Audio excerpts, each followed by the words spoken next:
We're live on a Tuesday. You could have been anywhere else in the world, but you're right here with us, tapped in on the show.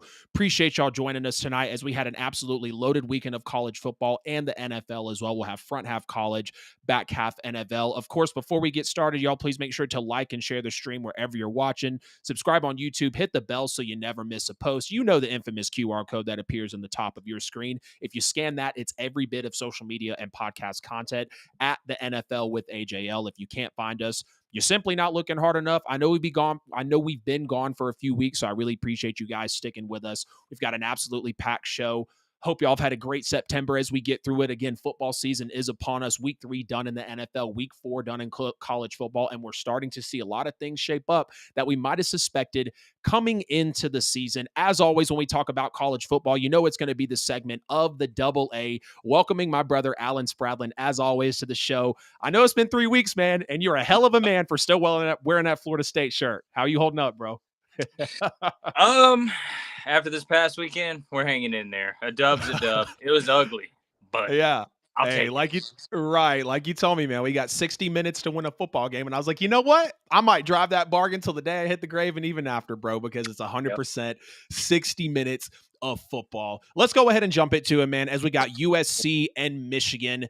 Michigan does, by the skin of their teeth, feel like beat USC on the road, as USC does have one of their first matchups of the year. And when you see this coaching by Sharon Moore, when you see the coaching by Lincoln Riley, it was a heck of a game, man. It really was. You had USC making their Big Ten debut. Felt like Michigan might have got something going with starting Alex Orji. But give me some of your biggest takeaways from this game, man. What do you feel like you learned after watching this showdown? Before I get into that, I just want to thank God for Josh Farmer for getting us our first dub. But anyway, aside from that, that was a nail biter of a game. I caught, I'd say everywhere from the second quarter onward. Once I got home from work, it really came down to the wire. Who wanted that W more? It was very back and forth, and it was a little bit of parity in the game as well, from what I noticed. USC pretty much dominated the air. Miller Right. Moss with his cannon, he threw for I think 283 yards, and I think he had a touchdown or two. Alex Orji had like 32 yards. Like it was very dismal. It was ugly. It But was Donovan rough. Edwards and Khalil, I mean, they dominated the ground game for Michigan. Yeah. So that's where the parity comes in, the air versus the ground. Who wins, And it came down to that final play. Michigan wanted it more, and not necessarily the better team in that situation. I got to kind of tip the cap to you. We had this conversation. Yeah. I do think statistically USC had the better outing, but like I said, it always comes down to those plays sometimes. Who wants that game more? And the Wolverines did. Yep. Yeah, you saw the Wolverines bend. And then, they finally broke in the first half, or really they were getting dominated in that first half. And then, you see them claw back, play ugly, or excuse me, I think I had it backwards. Dominated in the first half, looked horrible in the second half, and they're just bending and bending. Feel like they broke in that second half, and then they finally get that score towards the end of the quarter with about 2 minutes left. Their actual first down of the second half. It was just an ugly performance by Michigan in the second one. But like we said, USC making their Big Ten debut. It was a new conference, and it definitely looked like the pressure was getting to them. 11 yards on their first 4 drives in the first half, then 117 on the final 2. 6 drives and 6 first downs for USC in the first half. That feels weird to say with a Lincoln Riley offense, but we see Miller Moss I know. slowly start to settle in. And Lincoln Riley, second time ever at USC, they punted on 3 straight drives under him. Negative rushing yards in the first half for the first time since 2019. The first 2 games of the season, USC allowed 200 rushing yards in total. They allowed 199 in the first half to Michigan. And when you look at how Lincoln Riley just had super uncreative play calling, ton of shotgun runs, putting them in a lot of third and longs, the average third down was almost 10 yards just in the first half to show you how much USC was just not doing the business they needed to do. They muster a field goal with 5 minutes left in the second quarter, so they do start to get on the board there. And you see Miller Moss. He's having to adjust to a big-time environment on the road. He was missing some simple throws. Some pressure was getting to him. Those different defensive shells that Sharon Moore and that Michigan culture and defense like to throw at people.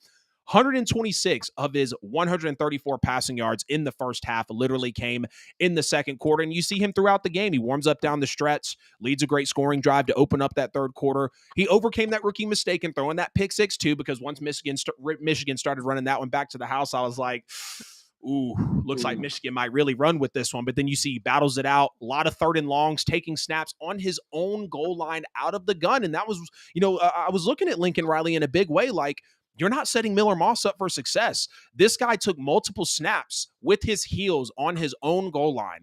Third and 6, third and 7, third and 9. So many long third downs. Sure. And I think exactly, especially with the horrible, uncreative shotgun runs. And when you see how that just wasn't a recipe for success. You take around, you take a look at Michigan, though. They start playing their brand of football in the second half.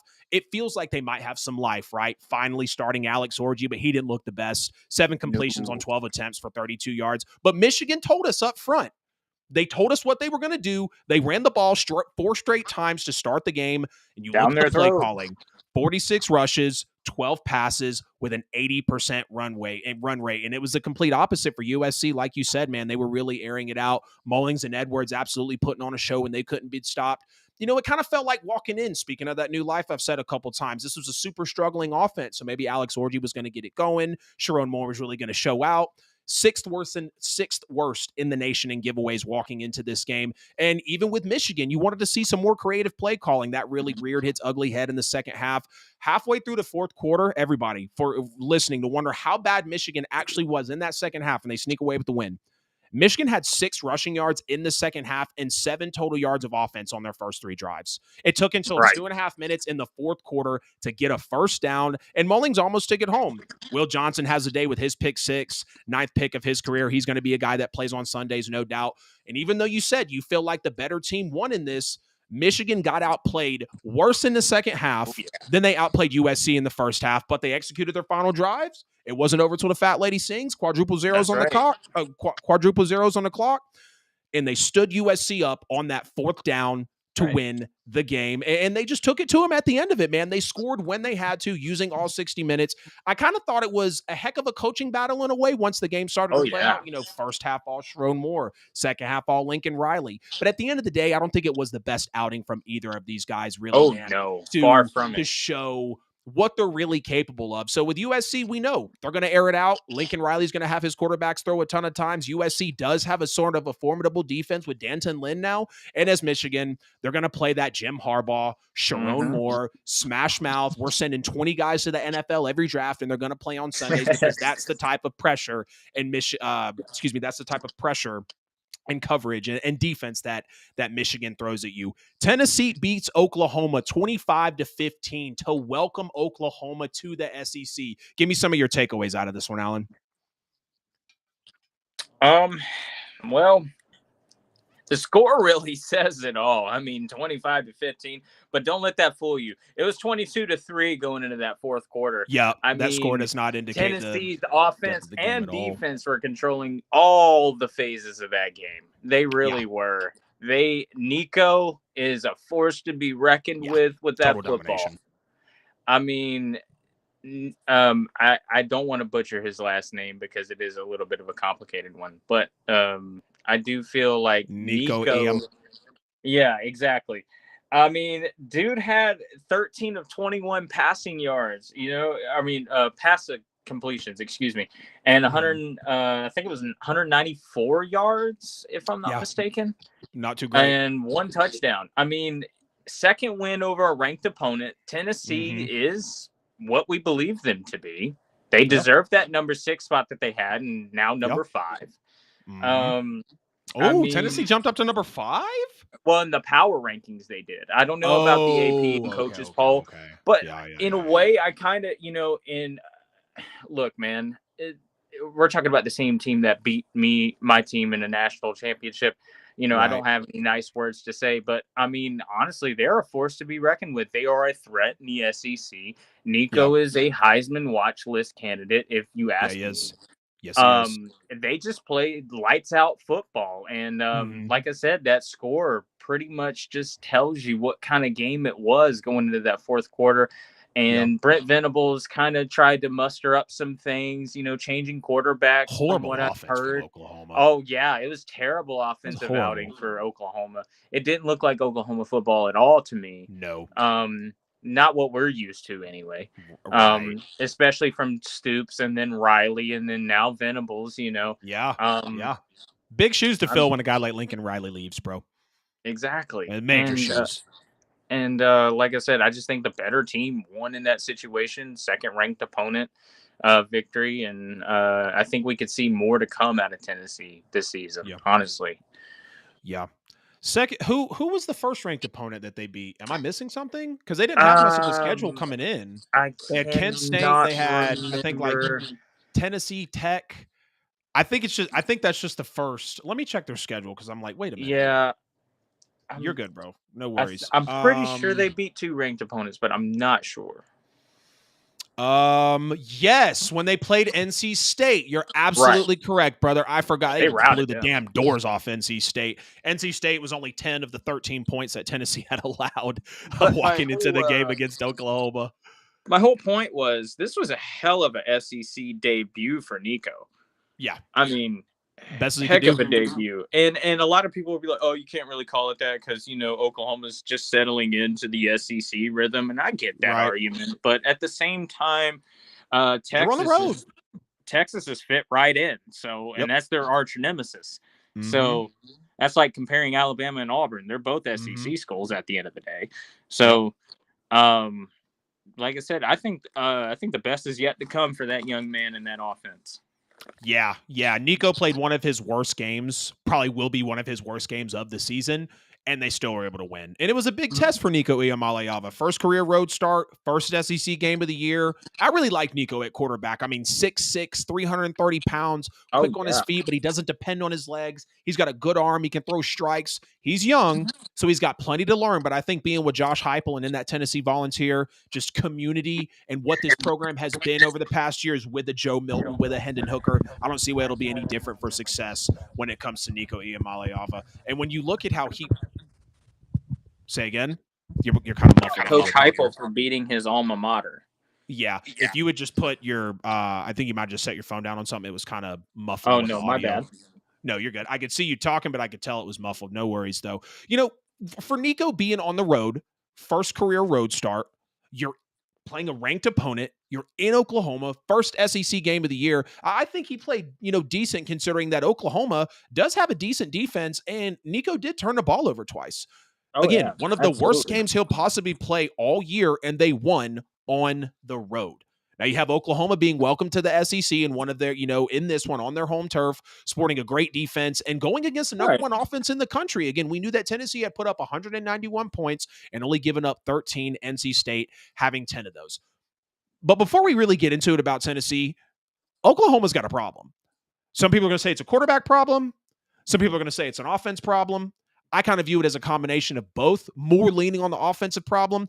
Jackson Arnold, bench for the true freshman, and Michael Hawkins, that just shows that Oklahoma is still adjusting to the SEC because the talent curve when you step over is major. We know what the SEC is. We've talked about it plenty of times before. But I knew it was going to be rough when Jackson Arnold's first downfield throw was a horrible interception right into Tennessee's hands. Oh, yeah. He went 7 for 16 with 54 yards and 3 turnovers. Now, again, the entire offense was bad. I mean, the schemes, the play calling, the fundamentals, neither quarterback really could have done well.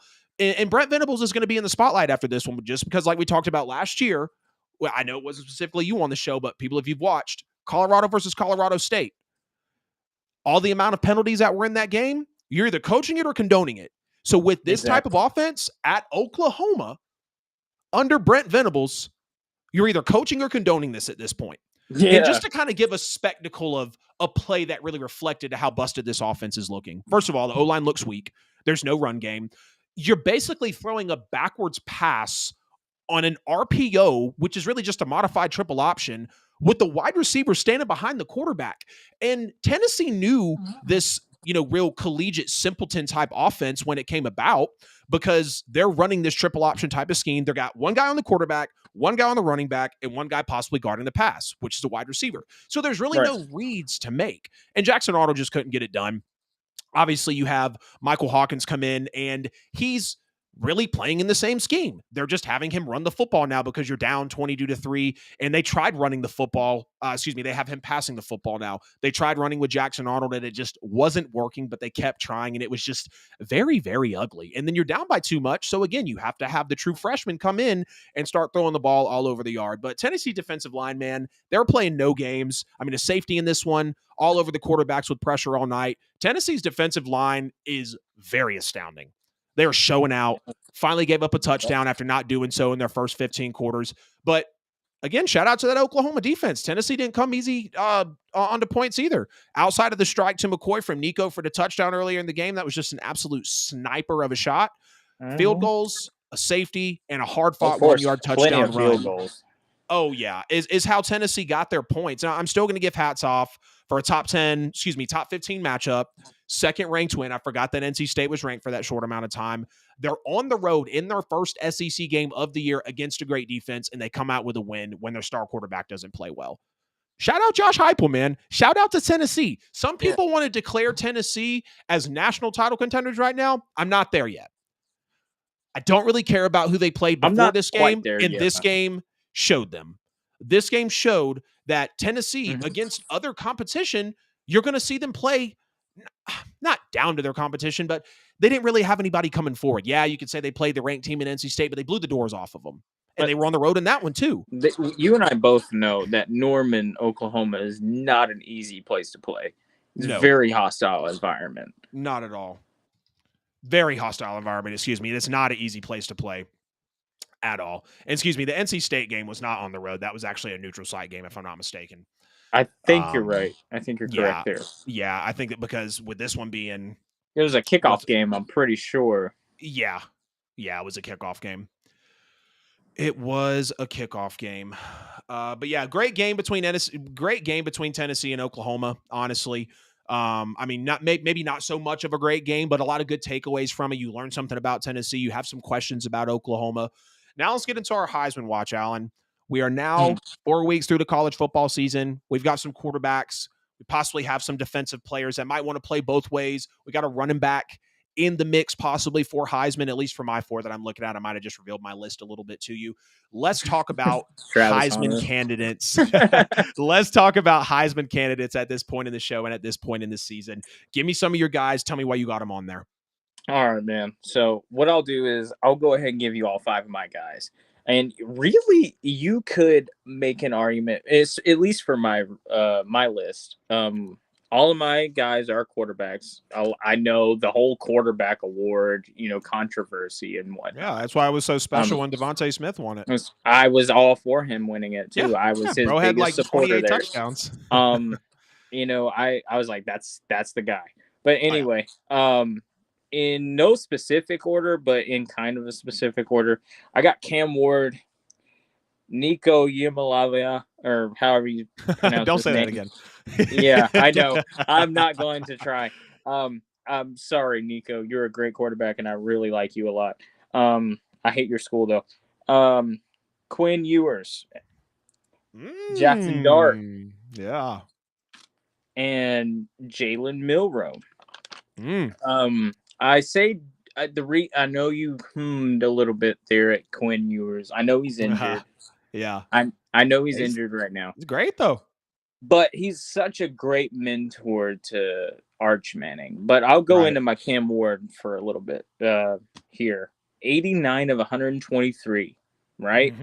72% completion.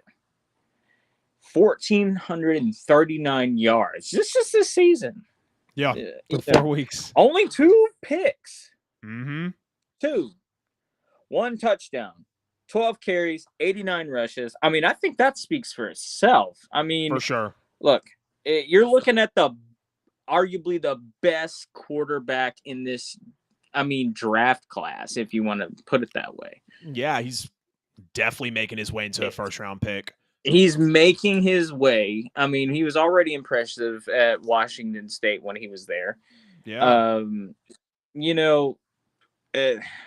Like I said, people forget it. Incarnate Word, this dude threw 47 touchdowns and 10 picks. Now, albeit it was at Incarnate Word, but 4,600 yards, 47 touchdowns, 10 picks. That was in 2021. So when he got into that transfer portal, Played at Washington State. A lot of people were coveting Cam Ward in the transfer portal.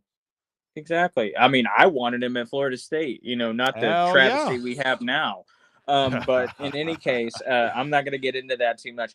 But no, I got You're nothing already but brave for respect wearing for a shirt. Cam. I got nothing but respect for Cam. I know why he chose Miami, and I think he's probably, like I said, one of the best quarterbacks in this Heisman watch as well as this draft class. I mean, Yep. he's showing us week after week what he can do, the weapons he possesses. And, it's just going to be, we'll see how this season continues. And also, how you win, or like how many games you win, has an effect on who wins the Heisman. We know this. I think Miami has a legit shot to win the ACC. I'm not going to go too far into that right now, but if they do, it's going to be hard to deny Cam Ward that Heisman. Right. At I least think Miami's going to be a top finalist. 4 seed. I think they're going to be the ACC champs, and I think Yeah, Cam I Ward's think so gonna be a too. finalist. And that's coming from a Florida State fan. That's so hard to say. Right. But and then that's why I like doing the show with you, bro, because you're realistic. Oh, absolutely, absolutely. Nico, the reason I put him in the 2 spot, I think he has the biggest chance to grow. Yeah. Especially in an SEC setting where it does mean more, quote unquote. Guys, 892 passing yards. Yeah, I know it's a little lackluster compared to Cam, but 7 touchdowns, 2 picks, 2. He's got 25 carries, 117 rushing yards. I think he just continues to improve week after week. Right. I think we see something unique in him. Yeah, it wasn't the best outing in Oklahoma, but like we said, it's a hostile environment. He did well in his SEC debut. How many quarterbacks do well in their first game in an SEC setting? Right. Not very many. And he did fairly well. And then Quinn Ewers, of course.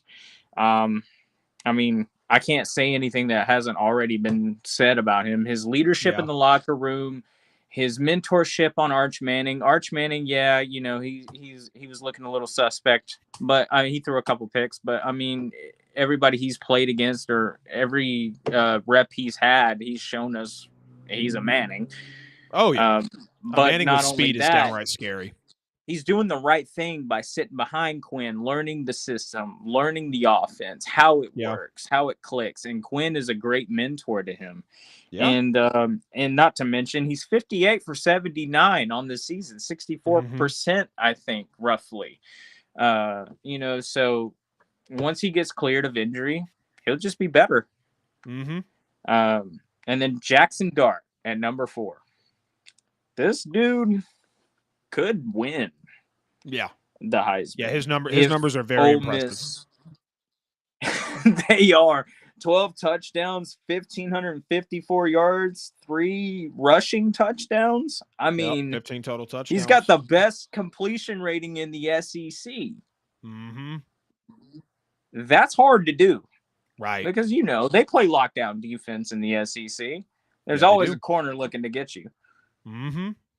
Always a safety, always a spy, and Jackson just figures out how to make it work. I know their schedule isn't as pretty as it was last year, but I think Ole Miss, you still see them in the playoffs. As well as Texas. The way they're dominating right now, these dudes are putting up 671 yards of offense a game. It's nuts. Right. Lane Kiffin's talking to him. Yeah. And then at number 5, I got Jalen Milroe, the best dual threat on this list. I'm not going to say he's like. He's got 14 total touchdowns, 6 of them on the ground. Right, exactly. I mean, 6 rushing touchdowns, 8 touchdowns passing. 36 carries. And his air yards are a little, bit modest compared to everybody else. But, I mean, number one, it's Alabama. I know it's Kalen DeMoor's first season, but a lot of Saban remnants is still there. And he was chosen by Saban. He was handpicked by him, Yeah, he was. Jalen is a great athlete. Nick, bro. Exactly. He's going to burn you up on the ground, and he can sling that dart across the field. You Literally. know, I mean, so he's electric when it counts. That's what's so special about Jalen Milroe. I don't think he wins the Heisman, but he's definitely in my watch list all year long. Yeah. Right. Yeah, he'll be on the watch list for me too. But those are my 5. Sorry. I didn't mean to go on a long tangent there, but Hey, you're fine. That's what we're looking for, bro. We want to know why you think your 5 people that you have on your Heisman watch are the best players in college football. I'm gonna throw one off the top that you did not say, and I think it's absolutely great. You guessed it. He might not get it because his team will need the wins, but Travis Hunter is an absolute dog. If you absolutely. want to talk about a Swiss Army knife in college football, which could lead to Do everything. being the best player, he very well is in the case for that. He's a great corner. He's a good wide receiver. I think he could be a better corner than a receiver in the league, but he's so explosive on both sides. You don't really know which way to lean for his strengths. And when he goes to the NFL, because he's going to be a first round pick coming out of the draft, and he could very well be the number 1 overall pick. They're going to make him pick a side, but not only for the sake of his position, but probably for safety reasons as well. The NFL carries a lot of liability with the way they pay their players and the injuries that they have to, kind of be susceptible to as a business. So I think that'll be a big reason why Travis Hunter is made to choose a position. And again, just for the safety of him as a player, but the kid can play lockdown corner. He's a very sharp route runner. He's just a hell of an athlete. He's very intelligent, and he is one of the backbones, one of the foundational pieces to that Colorado offense and defense. And when we just talk about not seeing a two-way player really ever in this recent time, you think about the guys like Absolutely. Shohei Ohtani who are doing it. And you think about the guys like maybe Taysom Hill with the Saints, who started out on special teams and then worked his way to the offense, never became a defensive player. But you see how Travis Hunter has grown as a player, playing both sides of the ball. And it's absolutely remarkable. I'm going to double down with you on Cam Ward as well. Right now, he is my Heisman favorite. I didn't do this in any specific list, just the 4 guys that really stuck out most to me. It's paying off for Miami, bro. Miami, I've been saying it till I'm blue in the face, and it's because it's the motto of the Miami Hurricanes.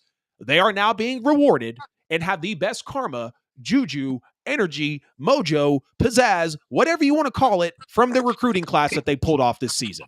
And Absolutely. Cam Ward with the 1,400 yards and the 14 touchdowns to 2 interceptions is just phenomenal. Second in QBR at 94.4 at the college level. It's not something to scoff at, man. And people were kind of curious. Can Mario Cristobal rally this guy in? Can him going from the transfer portal, to over here really kind of affect him? Third different team in 4 seasons, if I'm not mistaken, 2 at Incarnate Word, 2 at Washington State, and now he's with Miami. But, I feel like the more I say that in the 2024 and on college football years, is it really going to matter?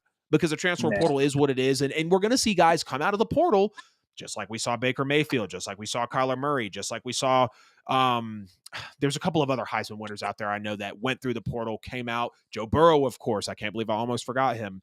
But Cam Ward is absolutely playing his ass off. I want to say he's the only quarterback in college football right now to throw for 300 or more yards and 2 passing touchdowns in each game. I'm going to check that game log real quick because I want to say that is accurate. Yep, 385 yards in his first game, 304 in the second game, 346 in the third game, and 404 against South Florida in the fourth game. 3-3-5-3 in terms of touchdown passes per game. So we know what Cam Ward's going to be, and I really think this is going to be our Heisman winner. You said everything that there is to be said about Jackson Dart. 1,500 yards, 12 touchdowns, 2 picks. The way that Ole Miss is rallying around Jackson Dart for his senior year, whether he's going to be a high pick in the draft or not, we're not going to necessarily know that, but you can't deny what Ole Miss is doing with 671 yards of offense per game. Now, I know their schedule hasn't really fared out yet, and when you look at their upcoming schedule, they're going to have some people to play.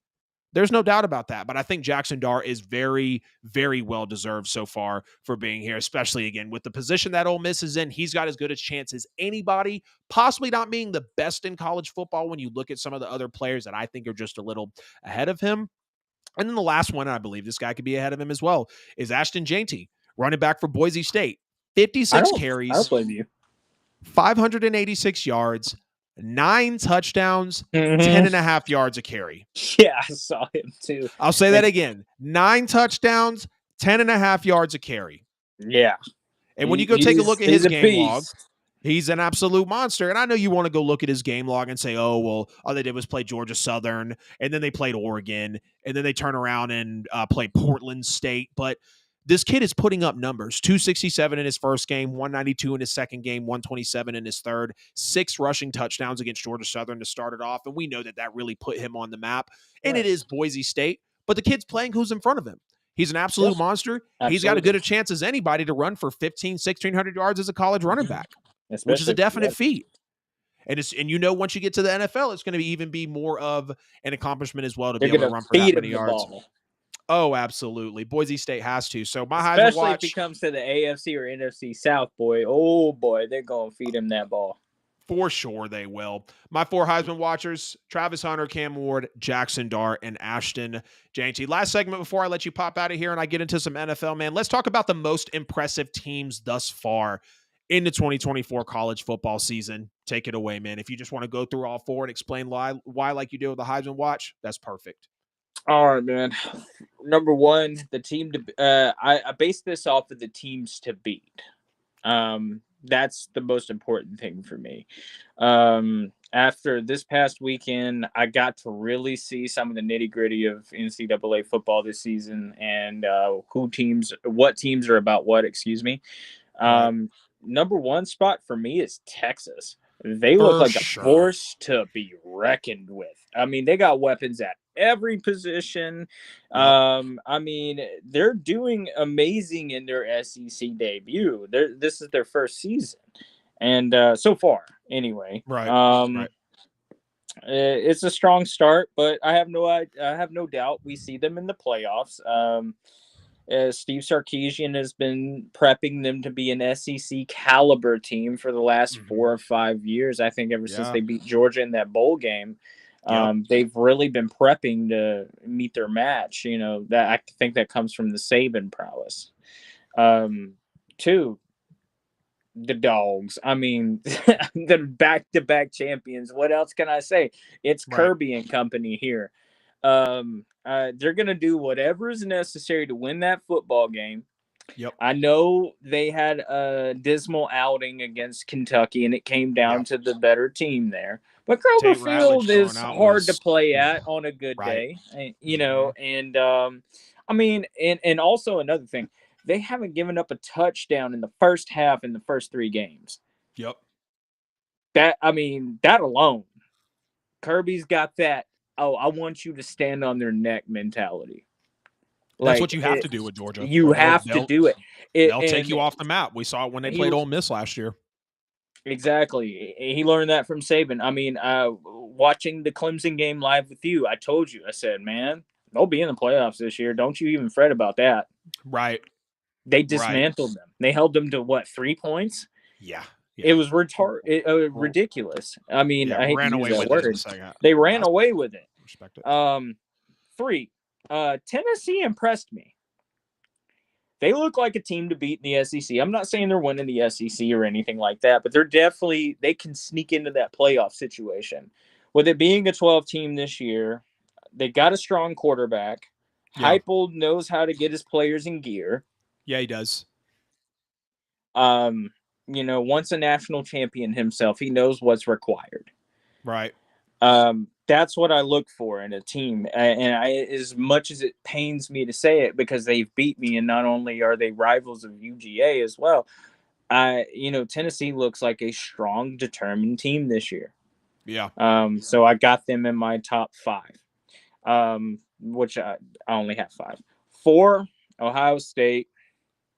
I think they win the Big Ten. They're looking like that team right now. I know they haven't played anybody, quote unquote, but what happens when they do? Yep. And they just unleash the floodgates, the Judkins, the NCAA cheat code, if you will. The Emeka Ibukas. Exactly. What happens when they just open it up? And it's bound to happen. We won't know more until we see that Oregon matchup, that Michigan matchup. We'll know more then. But as of right now, I've got Ohio State as my number 4 team to beat or best team. And then 5, Miami. Yeah, Miami's so impressive. They got a Heisman hopeful quarterback. They are probably on pace to win the ACC championship. I feel like if they play Georgia tomorrow, let's just use that as a metric. They would put up a better fight than Clemson did. For sure. We probably Although would I go to know it overtime was against at a Miami. right. The skill level on offense you have on Miami. Georgia would have to prep deeply for that because I feel like they'd be able to answer them on defense, but I don't think Carson Beck is half the quarterback Cam Ward is. He's not. And that's just my opinion. And he should have never been Cam talked Ward, about for the I mean, Heisman. exactly. Carson Beck is a serviceable quarterback. He He's is. going to get it done, get the job done, do what Kirby expects of him. Yep. But like I said, Miami, I feel, is gonna win that ACC championship. As bad as it pains me to say, You're a brave man saying their that. first one ever since joining the conference. That's right. In 2004, we got 16 of them, so I could give Miami one. Yeah. Let them have some fun, especially in the midst of them just making the push to be the best good Lord, college football team in the state of Florida. Yeah, I mean, I love it for them. Mm-hmm. I mean, even though they're my rivals, but at the same Right. time, hats off to you. I tip the cap. Right. You're the better team. Right. Right. So you went with your most impressive teams as the teams to beat / what you think are the best teams? Right now, yes. Heard that. I went with more of, which is totally fine. I went with more of a team that when walking into this year, I didn't expect them to play as well as they actually are. Oddly enough, I'm going to throw Texas on there. I knew Texas was going to be good. Don't get me wrong. I knew Texas was going to be good. His first year in the SEC, 12-team playoff, completely different season. I understand they were in the playoffs last year. I understand that they really played their asses off in the Big Ten, correct? Big Ten championship. I always get the 10 and the 12. Big 12. Okay, there we go. Big 12 championship. They beat the Oklahoma State Cowboys bad. Yes, they did. They absolutely drugged them. You look at how they played then, and then getting through the playoffs, coming into this season. Again, we knew Texas was going to be solid, but Texas sitting at the one spot, of course, because of some, mishaps with Georgia and, as they had to hardly really climb their way through the rankings because they came in, hot early on. Texas is really surprising me. And I might be a little prisoner of the moment because Arch Manning came out in that game and scored 2 touchdowns on 3 plays. And it's a Manning with speed. And Quinn Ewers is delayed a little longer, so he's not going to see Mississippi State. So now, Arch is going to be ready for that big time game. Oh yeah. But Texas is 100% impressing me. Tennessee is also impressing me as well. I got to temper the expectations a little bit because I do think their competition is to come. But when you look at the Oklahoma game, again, thank you for reminding me of them beating NC State, which is another ranked opponent. You can't, look down on the number one offense in the country who has a potential elite quarterback, who has a great coach in Josh Heupel, who's built a great program. You can't tell me walking into this season that you expected Tennessee to be this good because I wouldn't believe you. And that's why I have them on the most impressive teams thus far. They're just doing absolutely, great defense, great defensive line, front four. Dylan Sampson looks great. Again, there's not really a drop-off when you look at how it was good with Hendon Hooker. They had a little bit of formidability in Joe Milton, and now Nico comes in. So they just keep getting the quarterback position right, or at least serviceable enough to play high-level games like they did on the road in Oklahoma with a top 15 matchup. So Tennessee definitely shocking me. Everything about Miami is very impressive as well. Love what Cam Ward's bringing to the table. Shout out to Mario Cristobal for building this program the way that he has. Shout out to them for recruiting and transferring their absolute tails off to be able to get themselves into this position. Because I think we could see Miami possibly in a national championship. I know that's crazy. There's only 2 spots. There's going to be a 12-team playoff they're going to have to get through, but I think they're the ACC champions. They're the best college football team in the state of Florida, and it's not close. Cam Ward is looking like the best college football quarterback right now, and it might not be close. He does have guys like Jackson Dart staring him down. He does have guys like Quinn Ewers as well. I get that. But Cam Ward is looking absolutely phenomenal. And I'm not so much impressed by how well he's able to play, but how well everyone compliments himself, compliments the team. Because I'm sorry, I was kind of doubtful of Mario Cristobal. And I think everybody can understand why. but he has done a fantastic job in that with Pac-12 system. this team. Right. And then Ole Miss has really shocked me as well. We talked about Jackson Dart earlier, but when you just go look at how Ole Miss is absolutely decimating teams, 55 points for, 5 points against, 220 total points scored, 22 points against. 130 total first downs to 63 for the opponent. Right. I remember just absolutely blowing these guys out of the water. 992 rush yards to 138, 671 yards per game to 239 given up, 29 touchdowns scored, 1 touchdown given up. Right. They're doing their thing, man. Ole Miss is looking solid.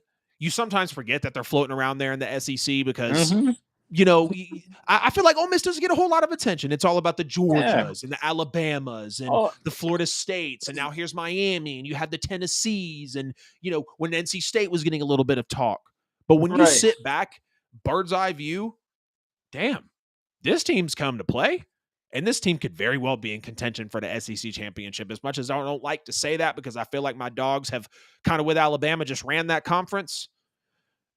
I love that it's expanded. I love that it's a 12-team playoff. And I think teams, like we said, teams like Mizzou, teams like Ole Miss, teams like Tennessee, that can just sneak into the picture, or we're just so barely missing that picture, now it's wide open for the 12-team playoff. And I think when you see a team like Ole Miss go through these playoffs, bro, it's going to be something to definitely watch. And it's just going to be, it's going to be a hell of a treat, man. No question about it. As always, bro, you know, I appreciate you jumping in for episode 73 of the show. As always, guys, we bring you college football content every week the best we can with the AA. I'm Adam. That's Alan. We chopped up the most impressive teams thus far. The Heisman watch, Tennessee beating Oklahoma as they welcome them to the SEC, and USC. There goes my light going off again. I swear this thing doesn't have a solid battery. I feel like it. So what's funny is I bought it, and then the show kind of got inconsistent. So I thought it was going to have a great battery, but I think every like 2 shows, bro, I got to get it charged up. But either way, man, appreciate you hopping in as we talked about USC and Michigan as well. It was a great show. You know, I'll see you on the next one, bro. Of course, man. I'm glad to be a part of it. And before you get into your NFL debut, man, I watched some of that Commanders game last night. / Redskins. There'll always be the Redskins to me. Jayden Daniels was slinging darts, man. Yeah, he was. Jayden Daniels probably locked up Rookie of the Year last night. Now, and yes, I said that in just week 3. Now, look, maybe not realistically, but Joe Burrow threw that beautiful pass to Jamar Chase. And I thought he was going to try to fight and claw their way back to their first victory of the season. Yeah. But when I saw Jayden Daniels throw that bomb to the end zone to respond, I was just like, oh, yeah, they're taking this one. Yeah. But, man, as always, it was a pleasure. And I can't wait for the next episode. Always, bro. I'll see you, man. Appreciate everybody tuning in for episode 73 of the NFL with AJL. Again, we just chopped up college football on the front half. As always, there's our QR code you can scan for every bit of social media and podcast content. If you can't find us, you're simply not looking hard enough. Also, please make sure to like and subscribe to the YouTube channel. Hit the bell so you never miss a post. If you'd like to drop a super chat, a super thanks, a super fan, whatever they call it on YouTube, to where you can donate directly to the show and contribute to the cause of bringing you guys this great content, you always know that we would appreciate it. Or if you want to DM me on social media to donate directly to the show, you know that we would not have a problem at all. As always, we're sponsored by Buy and Sell with AJL for all your worldwide professional real estate needs. Whether you're looking to buy a home, sell a home, or invest in real estate, this is the real estate team that you need to work with. The market is starting to surge back. Mortgage applications are up 20%. So that means a lot for buyers getting back into the market, and also for sellers. Make sure you contact Buy and Sell with AJL to get your exclusive scoop on the 2024 real estate market. And as always, make sure you head over to PlayStation Online, copy some awesome gear for the best gaming and worship collaboration that is out there at PlayStation Online. Use code AJL at checkout when you go to buy some of their merch. They'll hook you up with a nice discount there. Of course, it also helps benefit Alan and I for the show too. Love the brand. If you want to put it on a hat, if you want to put it on some sweatpants, if you want to put it on a sticker, whatever type of merch or attire that you're looking to have it on at PlayStation Online can really help get you guys right. Let's jump into the NFL back half segment of this show. You just heard Alan talking about Jayden Daniels' Monday Night Football Masterclass, and that's what we're going to get started with here. Jayden Daniels is absolutely sensational. against the Cincinnati Bengals last night, or a few days ago by the time this video comes out. Hopefully 2 days ago by the time this video drops. Jayden Daniels was absolutely fantastic on Monday Night Football against the Bengals as the Commanders do win 38. Was it 38-33? I feel like it was. Yes, it was. I almost said 38-35. I hate to double check myself on a score, but I had to be right. They beat the Bengals 38-33, and it was just a sensational game from Jayden Daniels. We had two Heisman winners facing off against each other. Not going to talk much about the Bengals, really at all about the Bengals here, because I want to give Jayden Daniels his flowers. More touchdowns than incompletions. 3 total touchdowns, 2 passing, 1 on the ground, to just 2 total incompletions, setting an NFL rookie record for completion percentage at 91%. And Jayden Daniels just had to play through every single drive in this game, man. I mean, there was the mistake-free, extreme poise, insane confidence, ultimate patience type of game for the rookie in Jayden Daniels, who, like I said, very well could have locked up Rookie of the Year in Week 3. With this performance, he's looking like the best rookie quarterback. And I got to give credit to Dan Quinn. I got to give credit to Cliff Kingsbury. I didn't know if those guys were going to be able to rally around a guy like Jayden Daniels, who had such great leadership at LSU. And so far, maybe through these 3 games, I might be proven wrong. No turnovers, no punts from either team in this entire game, which does give a lot of credit to Jayden Daniels as well. It's the first time since 1940, when the NFL had like 8 teams in the league, that this has happened. First time ever in the Super Bowl era that there were no turnovers or no punts in this entire game. The fact that Jayden Daniels relied on his legs only when he had to. He had strong, decisive throws on every drive, just really looking like a pro out there and not like it was his first primetime game.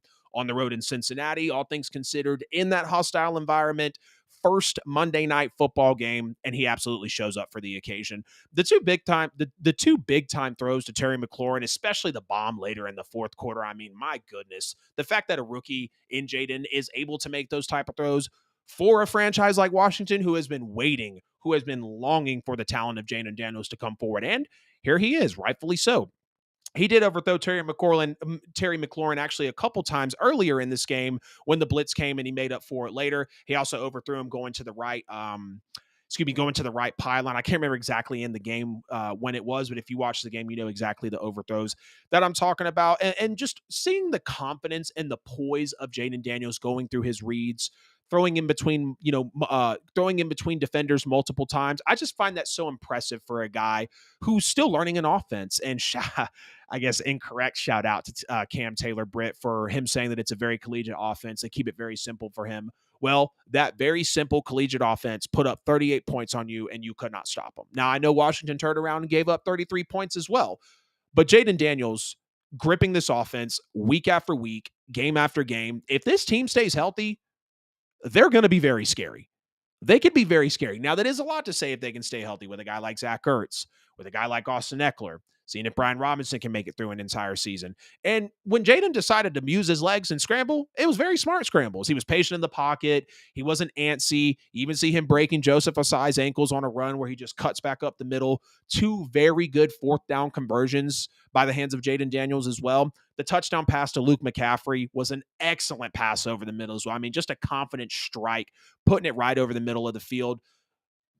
When a rookie's able to convert 4th downs like that on the road in a Monday Night Football game with the coaching staff of Cliff Kingsbury and Dan Quinn as his head coach, that's just impressive to me.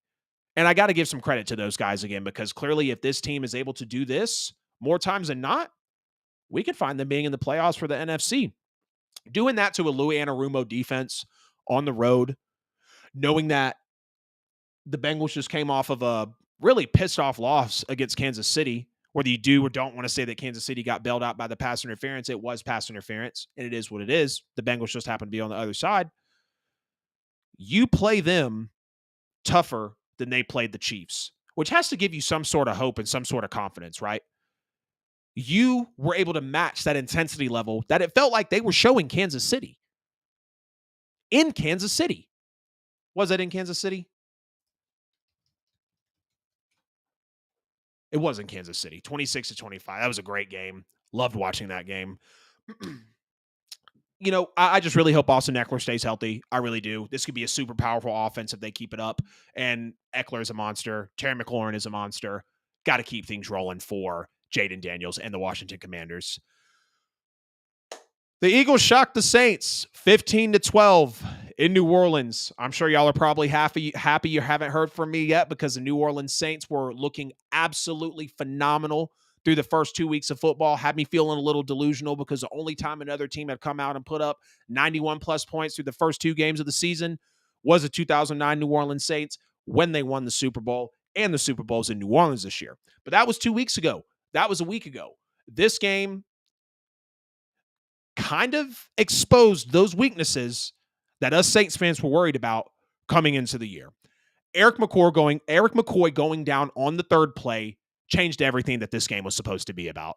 This game showed how important a center on your offensive line is. Why do you think everyone was hemming and hawing about Jason Kelce retiring, and the praise that Cam Jurgens is getting replacing him? Why do you think when Max Unger retired from the New Orleans Saints, people were nervous? Your center is your quarterback of your offensive line, if that makes sense. Quarterback calls an audible, center's helping the other linemen make adjustments. He's pointing out potential blitzers. He's communicating with the quarterback. He has to know the most of the schemes for any offensive lineman on the team. So that was a big change for the Saints. And if you didn't know, Eric McCoy and Lucas Patrick per PFF were the highest graded linemen in the NFL. Not on the Saints, not in the NFC, not in week 2 or week 3. The two highest graded offensive linemen in the NFL belong to the New Orleans Saints, stepping into that contest with the Philadelphia Eagles. So you slide your best offensive lineman in Lucas Patrick, because Eric McCoy was first grade, Lucas Patrick was second grade. You slide your best offensive lineman to center, even though that's not necessarily a strength of his. And again, that's not easy. And you bring in Oli Udoh, and that exposes the already thin and previously questionable New Orleans offensive line, because we knew they had to take Talaiese Fuaga.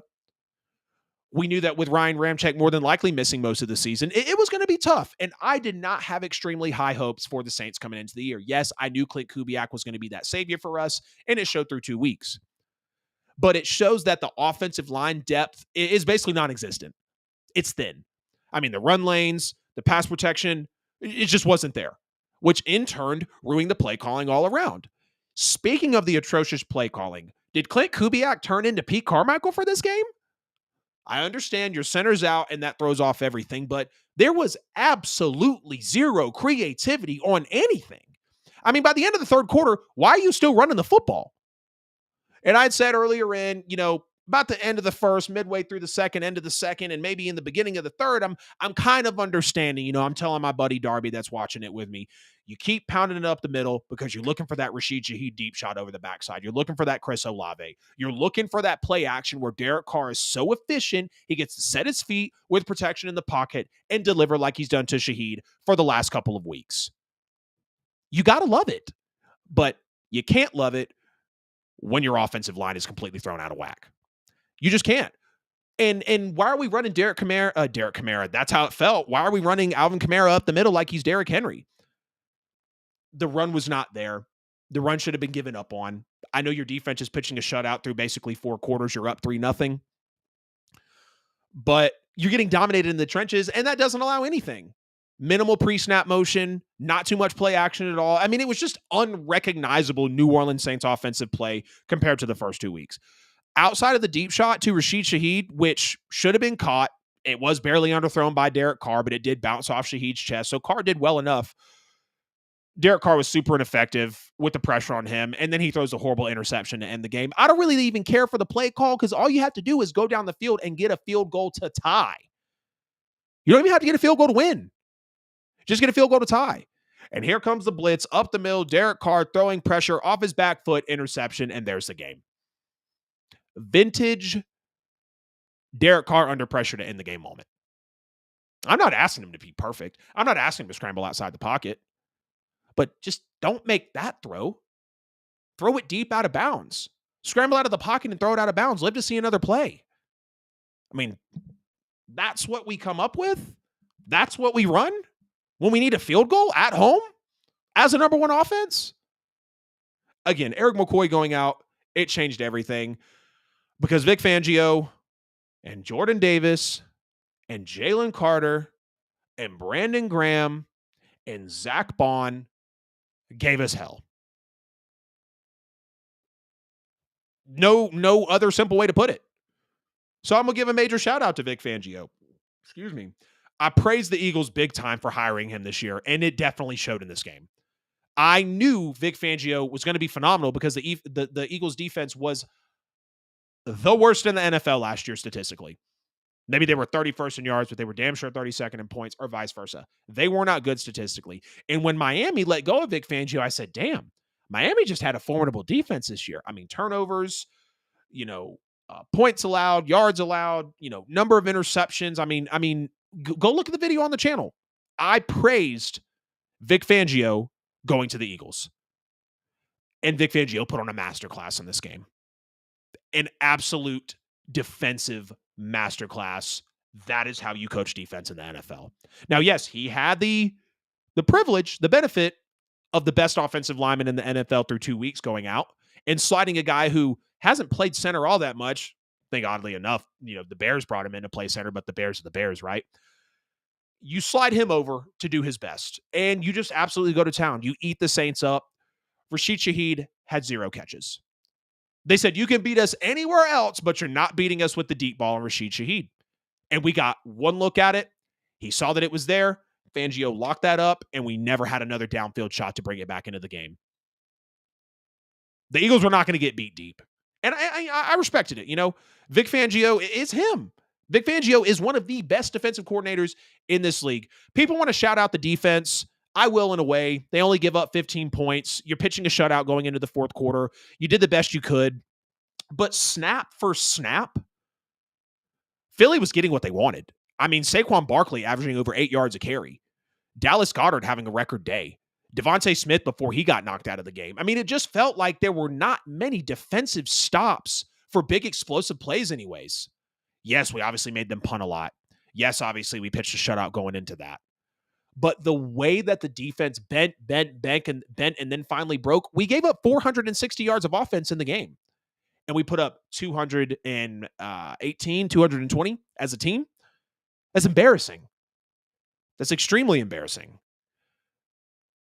And you just have to give extreme credit to the Eagles for capitalizing on that moment when they knew the Saints got thrown off. The Eagles had almost 7 yards per play. I know the NFL is about points, but eventually when you start giving up yard after yard after big play after big play, you're going to get 22 dropped on your head. You're going to get 28 dropped on your head. You're going to get 30 plus dropped on your head. Saints haven't done that yet. But it could have been an indicator because, again, the league had tape on us through the first 2 weeks with the offense, and the league definitely has tape on us now to be able to see how we play defensively. Dallas Goedert again with a career day and the backbreaker on 3rd and 16. Saquon, 17 carries for 147 yards, 2 touchdowns and the extra point.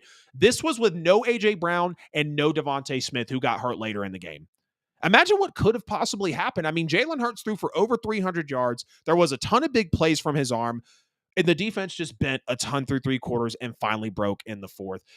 What pisses me off so bad, though, is the Eagles wanted to give the Saints this game. They had 2 horrible 4th down attempts that we stopped both times. They could have went for field goals both times while they were down, but chose not to.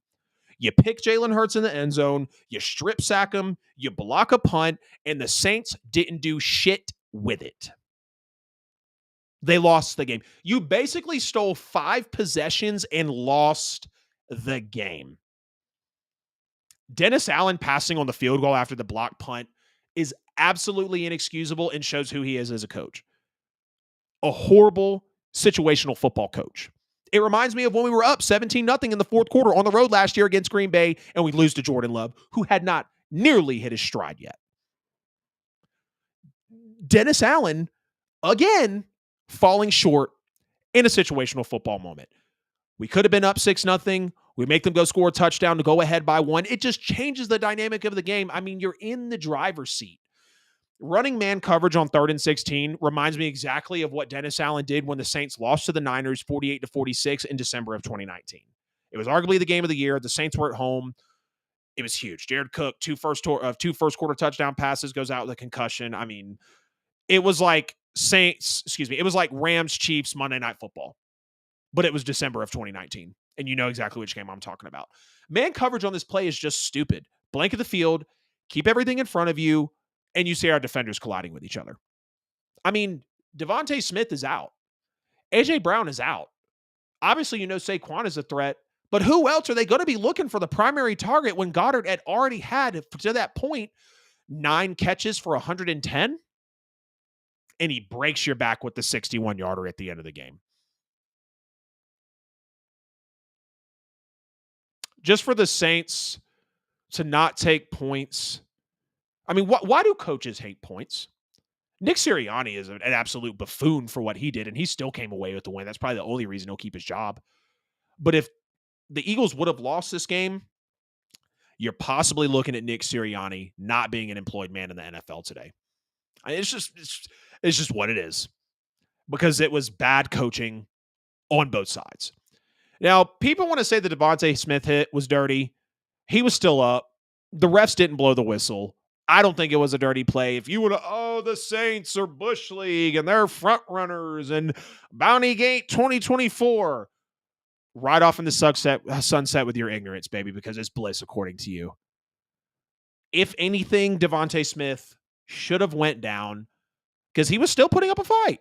You don't have to show how tough you are all the time. Go down, save that lick for another play when you need it. I hate that Devontae got split in half. Absolutely hated that. But let's not sit here and say that our player intentionally tried to hurt him. And even if you want to say that Peyton Turner spit on him, even though I don't like Peyton Turner as a player, I'd like to believe that that was not the case. He was spitting on the ground. Perception, people. Perception is reality. I understand it's hard to forgive the Saints 15 years ago for the Bounty Gate scandal. I'm a little disgusted by it as a fan. The NFL was a different world back then. I don't think anybody should be hurt, but you damn sure should try to hit people as hard as you possibly can. Not to hurt them, but back in the late 2000s and early 2010s, you're allowed to hit people. Clearly, the Saints took it too far. Let me not get off topic with Bounty Gate, but, all this coming back around, they're the dirtiest team in the league. It was Bush League. I guess you could say what was Bush League was Trevor Penning blocking Slay out of bounds. Just absolutely boneheaded penalty. And Trevor Penning had played well through a couple of weeks. And that is the definition of doing your job too well. You have to have that situational awareness, realize that big white boundary is coming up, and just let him go. Push him to the side, let him go. Morally, I have no problem with an offensive lineman putting a corner on the bench because he's blocking him so hard. Literally blocking him to the second row of the stands. But you can't do it in the NFL when it's a prime third down run for Alvin Kamara around the side to get out there. So we learned a lot about the Saints. Derek Carr is still the same Derek Carr under pressure. The thin offensive line is now rearing its ugly head.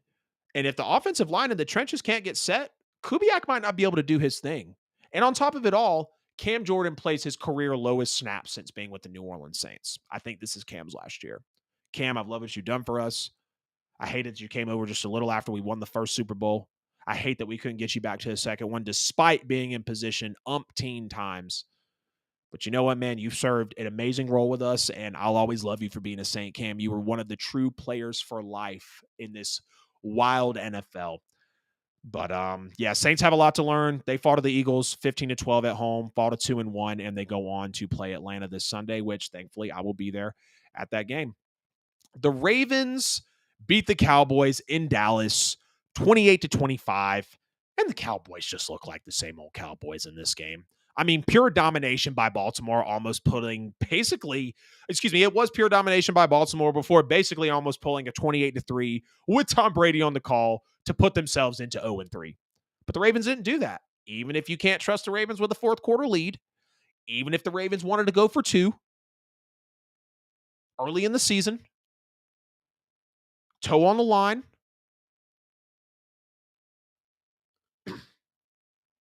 not trusting them in the fourth quarter is still kind of a thing.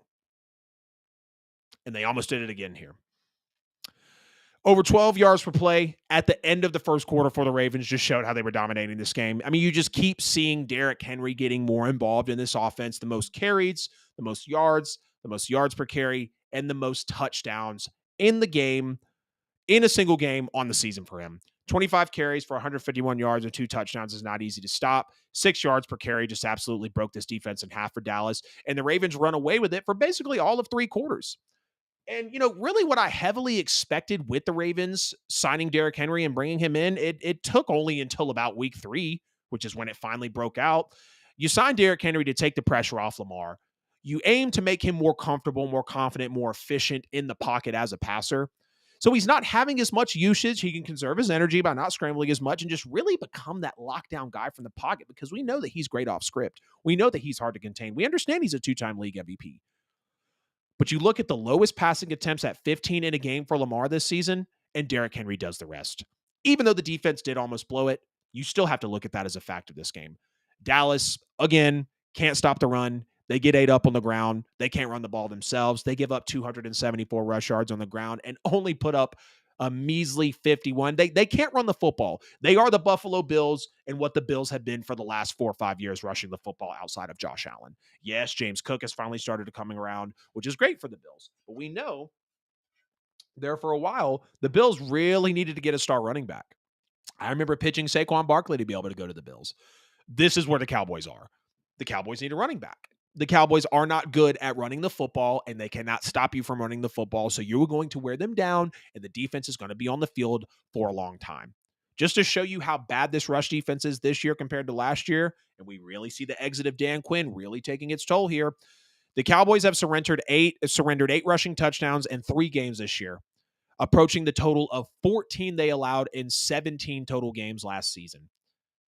So if we do that math, 8 touchdowns over 3 games,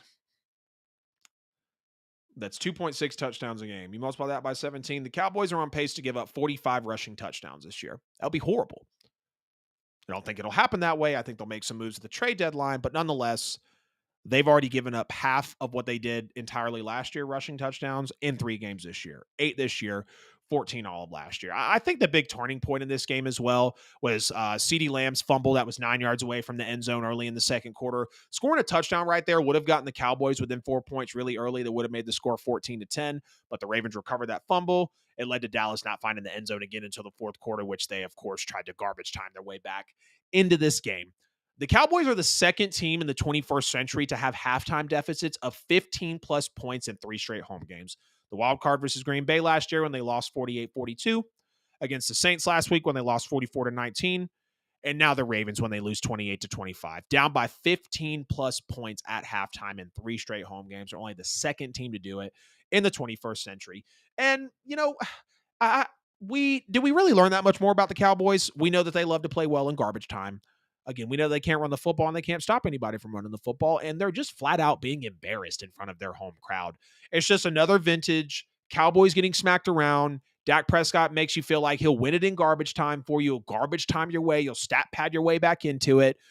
But at the end of the day, they're hype about Brandon Aubrey's 65-yard field goal, which is the longest in Cowboys history, the second longest in NFL history, and how this comeback could have been the biggest in Cowboys history, and how they're the first team this year to land an onside kick with the new rules. Nobody cares about any of that besides Cowboys fans. You didn't come away with the dub. You look piss poor on your home field. And for 3 straight home games, including a playoff game and a game you should have beat my Saints in, which, hey, I'm glad we clapped you guys up, you're embarrassing yourself. I knew the Ravens were going to beat y'all, but you're embarrassing yourself. Stop making more memes available to the public. It doesn't look well. And the Cowboys don't look good. They got to fix some things.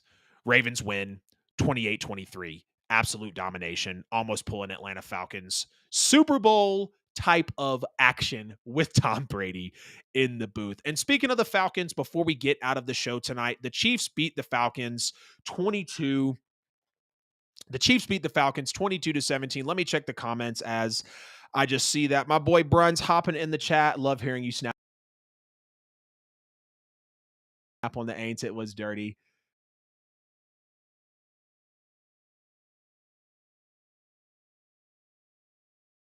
Hold up. And the refs should have went down. Devontae Smith should have went down. Don't try to be a hero. You don't have to show people that you're always a tough guy. But as always, man, I'll snap on my Saints. You forgot an S there, bro. And you're here just in time to hear me talk about the Falcons if you're still tapping with me. Don't think you are because it was on Facebook. But either way, it is all good. Chiefs beat the Falcons 22-17 in Atlanta. It was a hard-fought game for both teams. Again, the Chiefs look very beatable. I wouldn't say they're looking exposed because Rashee Rice is coming into his own. Xavier Worthy's been drafted. Travis Kelce does need to get some more things going for him. There's no question about that. But I thought the Falcons did a pretty solid job in this game, excluding some of their offensive mishaps and a little bit of the play calling towards the end. I think they played solid football. They did a great job marching right down the field and scoring with ease on a busted coverage, albeit it was a busted coverage. Kirk Cousins is not going to miss those. And even though the Chiefs marched down and almost scored and answered right back with a 17-play drive, they intercept Patrick Mahomes in the end zone. And then after that, the Chiefs put on a pick Mahomes in the end zone. That was after the Chiefs had put up 17 plays on that drive, and it just really started it up for Atlanta. Justin Simmons clearly has Patrick Mahomes' number recently. Fourth straight game with a pick on Patrick Mahomes. Clearly, Justin Simmons used to play for the Broncos, which is in the AFC West, which is the same division as the Chiefs, so he saw Mahomes twice a year. But either way, it's remarkable. It's the 6th overall interception on him. Patrick Mahomes has 67 career interceptions, and just about 10% of those are going to Justin Simmons at 6. Darnell Mooney, he's really starting to come into himself in these last 2 games, starting to come into his own with Atlanta. Really a nice second receiver behind Drake London or, even Kyle Pitts if they decide to get him involved and used him, which I think this year we'll see an emergence of Kyle Pitts. I'm hoping anyways. We've seen if targets go up game by game, but it's just kind of been lost for Atlanta at the quarterback position and directly reflecting on Kyle Pitts since the rookie year with Matt Ryan. And the roughing the passer calls, just to talk a little bit about the officiating, they were horrible on Lorenzo Carter and Chris Jones. I mean, what are we doing, NFL? It's just another fine day of NFL officiating. The no PI call on Pitts was really hard to stomach after the replay, although I kind of thought in live action that it looked to be fairly close, but clearly when you run it back, you can tell, hey, what's up, bro? He said he's right here. I don't know why I didn't see you as viewing on Facebook, but either way, it's all good, man. I see you out there, babe. You know I love you. Dropping the heart in the chat, as always.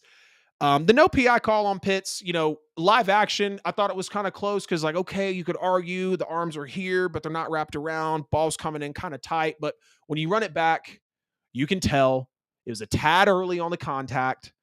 But the Falcons had 2 calls to go there. The Falcons had 2 calls go their way afterwards. And at the end of the day, they played Kansas City well. I understand it's another call that Kansas City gets when they need it, or it's not called against them. Okay, I can understand that. I can totally understand that.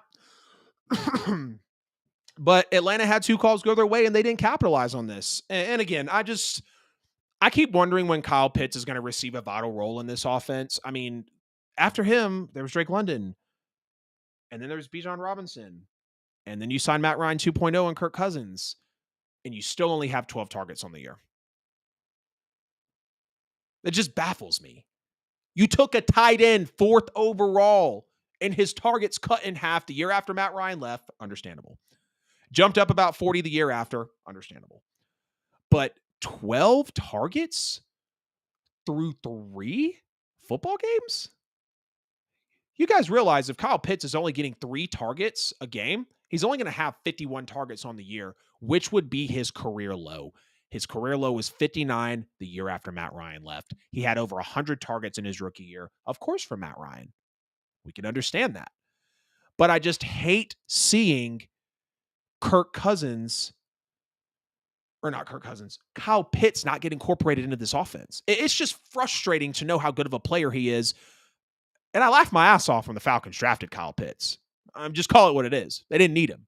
They needed a pass rusher. I understand they went a little later in the draft, got their O-line, got their D-line. But I want to see Kyle Pitts get more incorporated. I'm glad you agree and see it as a fan, man. Y'all did have 2 chances to kick field goals to win. And when you come out with the aggressive play calling, these head coaches are just going to analytics themselves into the dirt.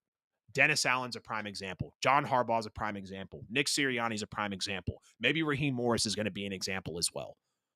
You had a couple of chances and you still have to come through with it. Now, the Chiefs defense I thought was kind of superb in this game because after Bijan scored the touchdown in the second quarter, they held Atlanta to just a field goal, which was early in the 4th quarter. Again, we understand Kyle Pitts pass interference wasn't called. It's not guaranteed that Atlanta scores there, though. I think the Falcons defense was in a pretty solid spot too, though. Holding Kansas City to 22 points and, 3 field goals after their first touchdown of the game before going another 2.5 quarters before giving up that touchdown. Over the last couple of years, that's not Falcons football. against the defending back-to-back champs in your house, Monday Night Football, and you make it happen. Rashee Rice turned into that very solid wide receiver one for the Chiefs, and really just his second year. It is his second year in the league. And you can see him getting involved more. Patrick Mahomes and Andy Reid are definitely starting to trust him more and more. Now, the fourth down play call to end the game for the Falcons, I thought it was a solid play call because of the talent of Bijan Robinson. He has the speed to make that play happen. But when you look, grand scheme of things, again, don't personnel yourself to death if it's not working. Y'all just heard me go off about the Saints continuing to run the ball with Alvin Kamara when it wasn't working. Over 20 carries for less than 100 yards for the Saints in that game. The run game wasn't there all night for the Falcons. They had 82 total rushing yards. 20 of those came off the one carry with Ray McCloud. So just shove it up the middle. Just go up the middle with Bijan. Or run a drag route with a fake play action. Just dip it ahead for 2 yards. That's all you need. Kansas City and Steve Spagnuolo said, absolutely not. We're locking up this win right here. And the rest was history. And another reason it's confusing when you look on, bird's eye view of them running that play, once Caleb McGarry and then Drew Dahlman both went down, your right tackle and your center, it was just very tragic after they got injured in the first half. You had a knee injury for McGarry, and Dahlman injured his ankle as well. Storm Norton and Ryan Nugent came in, and the rest was history for that offensive line. It was hard for them to generate anything when you get pressure in the trenches. Now, overall, I thought the Falcons moved the ball well in this game with play action, but again, the running game never got going. And eventually you saw the Chiefs caught up to what Atlanta was doing. They just started getting pressure with 4 players. Anytime you can rush a quarterback with 4, you automatically got 7 in coverage. So it's really hard to pass the ball when you don't have to send extra personnel to get after the quarterback. It's a little different when you blitz 5 because there's one less man on the backside. Someone might be open. Can they account for a running back, a tight end, and a few wide receivers? Oh, okay, you want to bring 6, now you only have 5 in coverage. But when the numbers game aren't on your side and 4 rushers are getting through 5 linemen, it's a bad O-line at that time. And again, I'll reckon with you, Atlanta. Our first and second best offensive linemen, not only for us, but graded wise by PFF in the league, put up 12 points as the number 1 offense in the NFL. And it was hard for the Falcons once Caleb McGarry and Drew Dahlman went out in this one. So the Chiefs beat the Falcons 22-17. Falcons fall to 1-2. Yes, Falcons fall to 1-2. Chiefs go to 3-0. And, it feels like a little bit the Chiefs have gotten some they've gotten a little bit of good grace. Isaiah Likely with in the Topener, out by a shoe size. The call against Cincinnati, and then at home, it's a call in Arrowhead, so I guess it is what it is. And then on the road in Atlanta, and they don't have that call made on them. So with the Chiefs looking beatable, they're 3-0. I know it's kind of crazy to say, but they're 3-0, could easily be 0-3.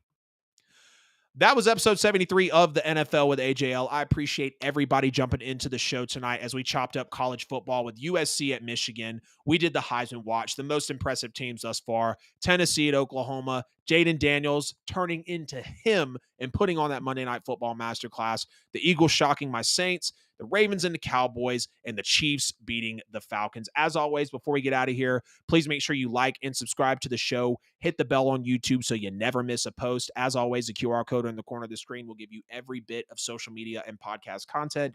If you can't find me, if you can't find us, you're simply not looking hard enough. Appreciate y'all supporting the AA segment that we've been doing with the college football segment every time we get on the show for you guys. Please make sure to drop a super chat, a super like, a super thanks on YouTube if you want to donate directly to the cause of the show.